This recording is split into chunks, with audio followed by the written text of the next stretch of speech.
Good day everyone, my name is Princess Avatala, 18 years old from TP 48 BC Mathematics, first year college. In this video, I will be discussing the title Understanding the Trigonometric Concept, Notation, the unit circle and circular functions. Today we are going to dive into fundamental concept of trigonometry. First one, using correct mathematical notation and terminology. Second, defining and drawing and the unit circle while identifying the coordinates of special angles. The third one, or the last, is identifying the six trigonometric function and their value limit based on the unit circle. Let's begin making our unit circle. So the first thing that we need to do is draw the coordinate plane. So in unit circle is just a circle with a radius of 1 in the hardened plane with the center of the origin. So the origin is in center. In a unit circle, there are 4 quadrants. So this quadrant 1, quadrant 2, quadrant 3, quadrant 4. So every angle in the unit circle has equivalent degrees, radians, x and y coordinates. So let us first start to the degrees. So we are going to start here in quadrant 1. So the first angle here is which has an equivalent of 30 degrees, and the second one here which has equivalent of 45 degrees, and the third one is here which is equivalent of 60 degrees. And the middle angle next to the 60 degrees has 90 degrees. So this angle that belongs to quadrant 1 is called special angles. We're done in quadrant 1, and now let's proceed to the next quadrant 2, which has quadrant 2. So since this angle is the same as this, so we are going to add the 90 degrees plus 30 degrees. So this will be going to 120 degrees, and so on and so far. So let's continue. This one. Since this angle is the same at the second pi or degrees, so let's add 90 degrees to 45 degrees, which is equivalent to 135 degrees. The next angle is this, and the same on first quadrant will be going to add 90 degrees into 60 degrees, so this will be equivalent to 150 degrees. In the last angle, we are going to add 150 degrees into 30 degrees. And now let us proceed to the third quadrant. So since this angle is the same as the first quadrant, we were going to add 180 degrees. Angle is the same in quadrant 1 and quadrant 2. We are going to add that 180 degrees plus 45 degrees. So this will be 225 degrees or 225 degrees. So the last angle is the same to the quadrant 1 and quadrant 2. So we are going to add again the 180 degrees into 60 degrees. This will be 240 degrees. So now we are done in quadrant 3. And now let's go and proceed to quadrant 4. So the equivalent in this angle would be 270 degrees because we are going to add 180 degree plus 90 degrees. So the total equivalent is 270 degrees. So let's continue in quadrant 4. So this angle is the same process to the quadrant 1, quadrant 2, and quadrant 3.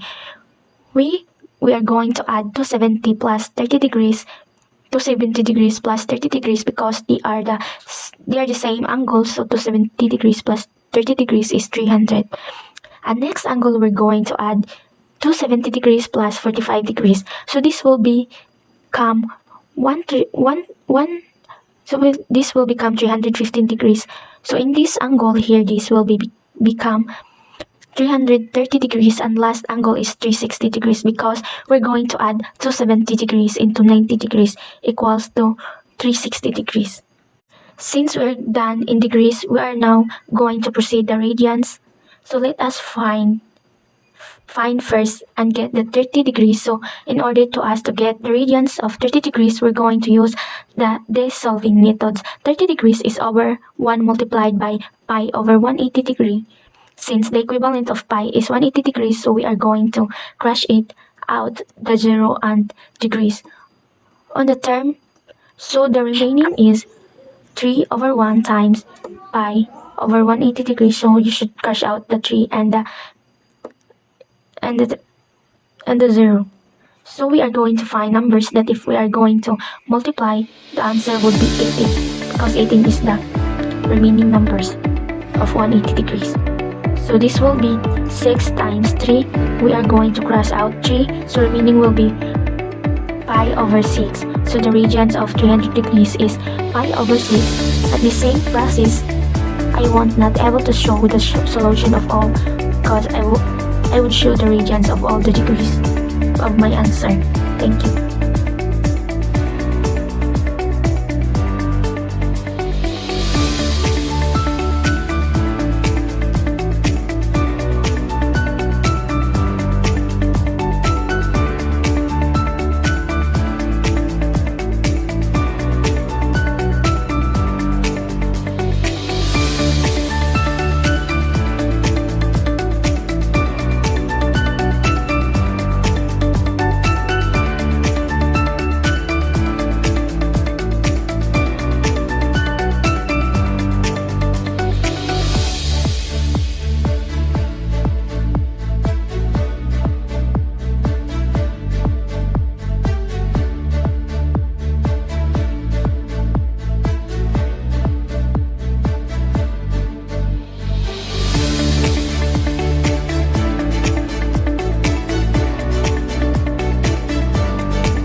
So we are done in degrees and radians. Let's now proceed to the x and y coordinates. First, we must be put in our mind that the sine and cosine are from SOHCAHTOA. So this is the angle to get the SOHCAHTOA formula. This one is opposite, this one is hypotenuse, and the lower portion is adjacent. Sine means the length of opposite angle over hypotenuse angle, while the cosine means the leg of adjacent to the angle over the length of the hypotenuse. What we must also understand that every point in this circle has x coordinate equal to cosine theta. And y coordinate is equal to sine theta, so let's take an example. So let's take an 0 as an example. So there's no triangle, but since the radius of the circle is 1, we know that the cosine and 0 is 1 because the x squared of this point is 1, while the sine of 0 must be 0 because the y coordinates of this point is 0. So let us proceed to the pi over 6. So let us piece the special triangle. This angle would be 60 degrees, this one is 30 degrees, and also this one is 90 degrees. So the adjacent of triangle is root 3, and the opposite would be 1. And the hypotenuse is always 2 numbers, positive 2. So in order to us to get the x coordinate or the cosine, we are going to locate, as I said earlier.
Zero as an example.